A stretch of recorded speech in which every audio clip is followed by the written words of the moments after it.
Address the steps in the bonding.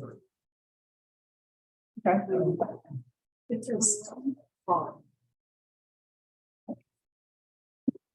It's in the ordinance saying that it's in the resolution saying it's pending. Yeah, it's prior to approval. Approvals pending. Yeah, if you don't mind me just saying in the gap between the two meetings, just want to address, trustee Dustin brought up.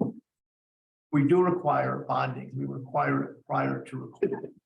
A bonding company, we require it prior to recording. A bonding company won't issue the bond prior to the plat. It's essentially an insurance policy and it puts that bonding company at risk. So they won't issue the bond until they know that we have approved of the slate of improvements and the design standards that they are guaranteeing with money. So the developer has submitted cost estimates that have been reviewed and revised and agreed to by our engineer. Now that the plat is approval, they'll have to get the bond prior to recording and submit that prior to recording the plat. But that's the sequence of those happening. Just want to let everyone know. Are we ready? Okay, we'll go right into committee of the whole. We'll call to order the Tuesday, April 18th, 2023 committee of the whole meeting. Clerk, will you please call the roll? Gustafson, here. King, Here. Malaco, Here. Dunn, Here. Petty, here, Block. Here. Item 3, approval of minutes. Is there a motion to approve the minutes from the April 4th, 2023 committee of the whole meeting? Moved. Second. Motion by trustee Block, second by trustee Keen. Any discussion? Clerk, would you please call the roll? Malaco, Yes. King, Yes. Block, Yes. Dunn, Yes. Petty, Yes. Gustafson. Yes. Item 4, public comment. Is there anyone that wishes to speak? Committee of the whole? Do you have anyone on line, Joe? That has a hand up? So I'm going to go right into new business. Item 5.1 is discussion and recommendation to the board for approval of a variance request to waive the curb and gutter requirement for a commercial off-street parking lot at 11291 Main Street. So this went through the zoning board of appeals. The applicant initially requested to waive curb and gutter in its entirety, to do no curb and gutter. This is at a business just up the street from us, immediately south of Whiffletree, I believe, right about there. It's an old residential building that's being converted over. It was actually rezoned to commercial back in the early 2000s, but it is going to become an insurance agent's office. He's building a 9-car parking lot and apply for a variance to waive all curb and gutter. That failed at zoning board of appeals. What happened was one of the zoning board of appeals members made an alternate motion to waive the curb and gutter only along the northern edge, the rear edge of the parking lot. The applicant had indicated some desire to extend the lot or to provide access into the rear of the property. It's a fairly deep 1-acre parcel. So the motion put forward in the ZBA was to require curb and gutter around from the road all the way up around the driveway entrance to the sides and to waive it at the rear. That motion passed at ZBA. So really that's the motion that comes forward to you, is a motion to waive the curb and gutter along that northern edge. And I will share a picture of what that was. Northeast, it's at an angle. Yeah. Yeah, so. He did. May I say something? I'm sure. Mike and I were at the meeting. Yeah. And the occupant talked about the possibility of having food trucks on this property. Did he not? Yes, he did. Okay. That is certainly a separate matter. He has no permission to be holding food truck festivals or anything. You'd have to put some kind of hard surface back there to do that, right? So what was the purpose for not wanting the curb and gutter then at the rear of the parking lot? To allow himself unblocked access through the parking lot to the rear of the property was was a statement he made. To drive over the turf. Apparently, Basically, yes. And I'll bring up the, okay, let me share this screen, guys.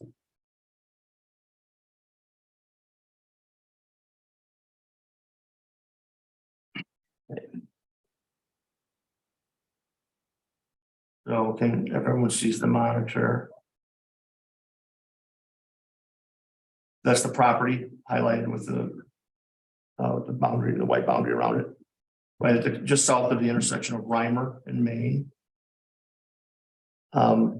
This is the parking lot he proposes. So just to be clear, I'm talking about, I'm gonna zoom in more.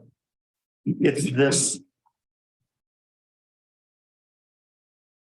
I don't know, this back edge here, I'll try to draw a line. So. Back there, so northeast, Van Drive is probably more east than north, but the rear, the edge of the parking lot facing back into the rear of the property.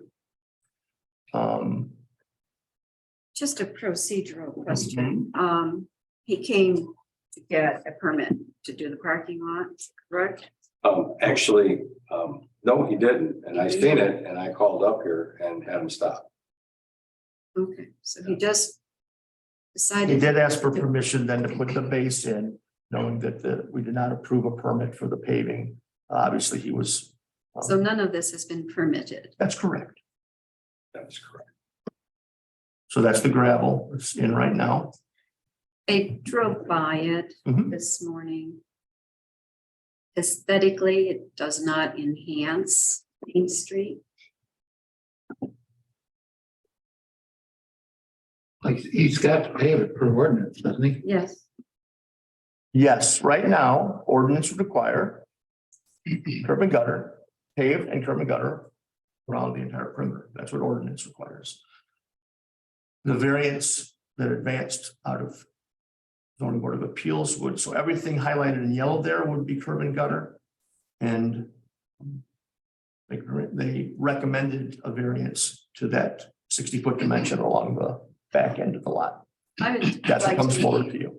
I would like to make a motion that we deny the variance and apply our ordinance. Curb and gutter around the whole entire perimeter of the parking lot, and the parking lot built according to whatever standards define parking lots for commercial Is spaces. there a second? Second, The motion is to deny the variance and require curb and gutter around the entire perimeter of the parking lot. Is there any further discussion? I have a question. Mhm. Is he looking at an extension or an expansion over time for the additional property?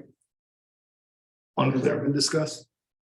No, I would say that he mentioned in the meeting that he thought that there might be a period of time where he demolishes it in its entirety and builds a new commercial building, I think. he said. New facility right on that site. No, there's been no plans submitted that would show expansion. I would So he think would if be- someplace we're going to open a building, you would want to, as an entrepreneur, showcase your place. Make it look good, attract people.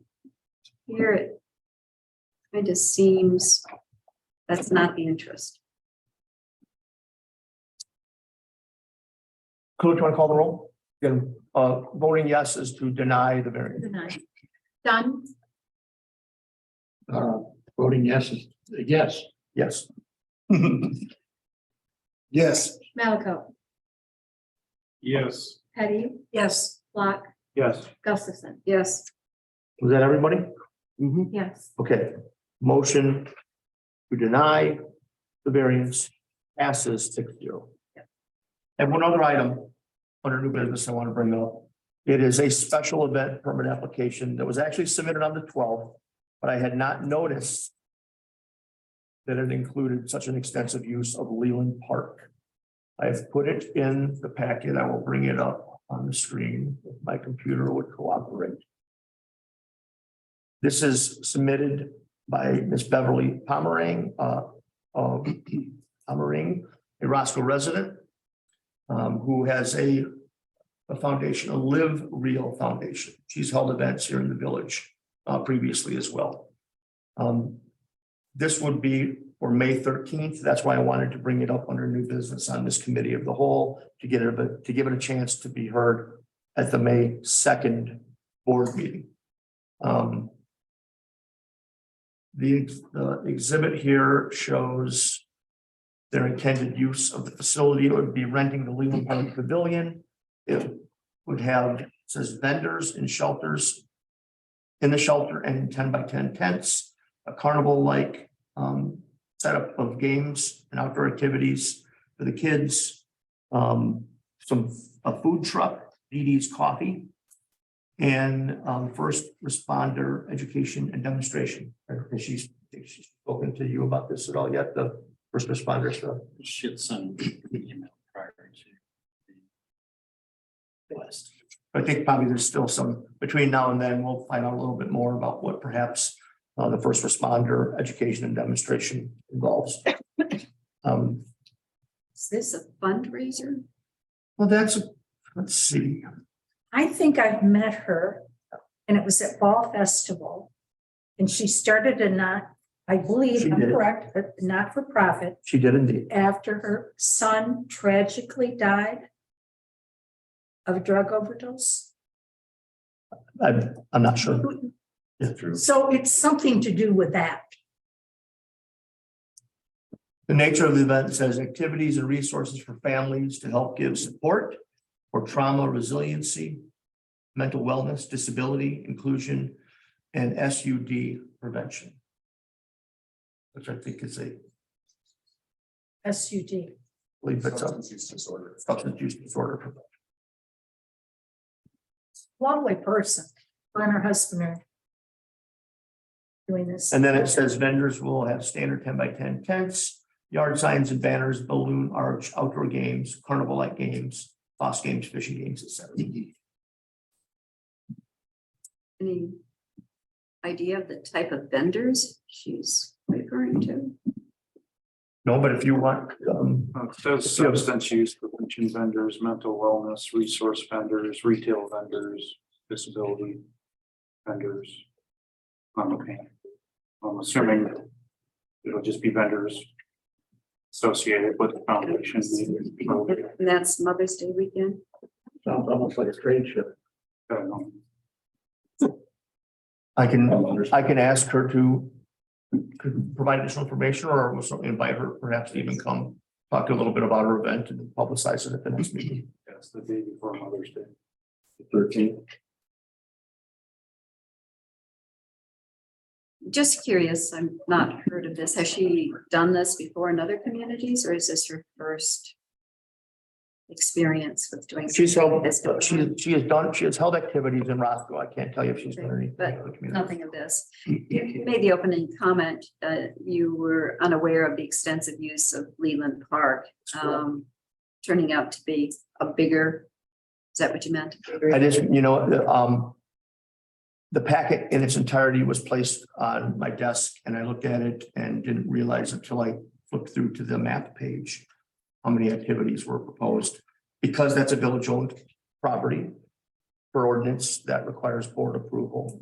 And so I apologize. I didn't notice that before I posted the agenda, and I just want to bring it up. And no baseball going on that day there. I haven't even confirmed that. Does sports clinics on the basketball court and the baseball diamonds. Yeah, you'll have to ask It'll be Porter Park though, if they're. kind of crowded. You've tournament got or anything. all teams there that day. Correct. You are right. I don't know, in my personal opinion, I don't know if ball games would necessarily preclude this, but it would probably modify Some of the the amount of. spaces used. Exactly right. Yeah, some of the spaces that could, and I don't, to be honest, right now, I don't. And only because I haven't inquired yet, but I don't know what is meant by the sports clinics. I know she is a 501c3. They have a Facebook page. That's my understanding. They have it on there. I'll make a motion to approve with the updated information of Fort Park baseball and all that. At this point, yeah, I think right now it's a recommendation to the board for approval, so we'll just, Pending clarification. there you go, right, perfect. And that is motion by trustee Plot, is there a second? Second, Clerk, please call the roll. Gustafson, Yes. Teddy, yes. Dunn, Yes. King, Yes, Block, Yes. Malco. Yes. Thank you, motion approved 6-0. Anybody have any old business? Any update with ComEd? Street lighting? There's none. I'll call them again. I don't think they want to hear from any more from me on tree trimming. I heard Um, from George again today. I had an email confirmation that that a job has been created, and I just can't get any updates since then. Yeah, he said they were supposed to go out and look at it. Right. So I guess there's vandalism happening on top of the dumping now. Right. What are you referring to, Justin, please? Well, this was brought up, what, a year ago now, I think, so Chicory Ridge Park, Oh, at the back. yeah, the back entrance was having dumping happening. Putting a Suggested light. putting Okay. a street light at both entrances, and then I guess at the front now, people are vandalizing the posts and stuff, so. To love summer vacation.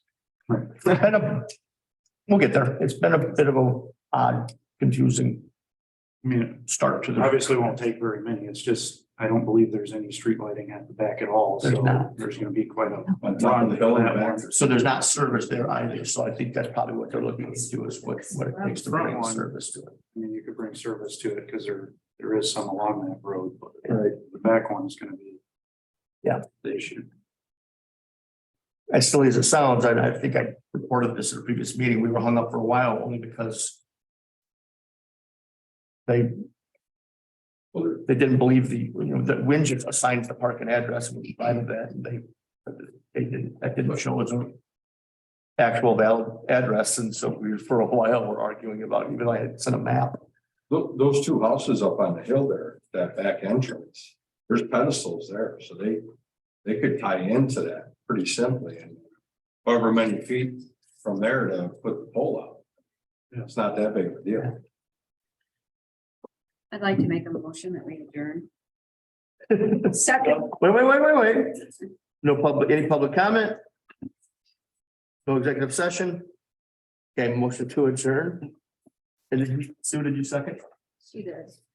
Clerk, please call the roll. Gustafson. Yes. Malco. Yes. Teddy, yes. Block, Yes. King, yes. Dunn. Yes. We'll be out of town the first meeting in May, just so everybody knows. I will not be here. Will be moving in, nor will I be attending.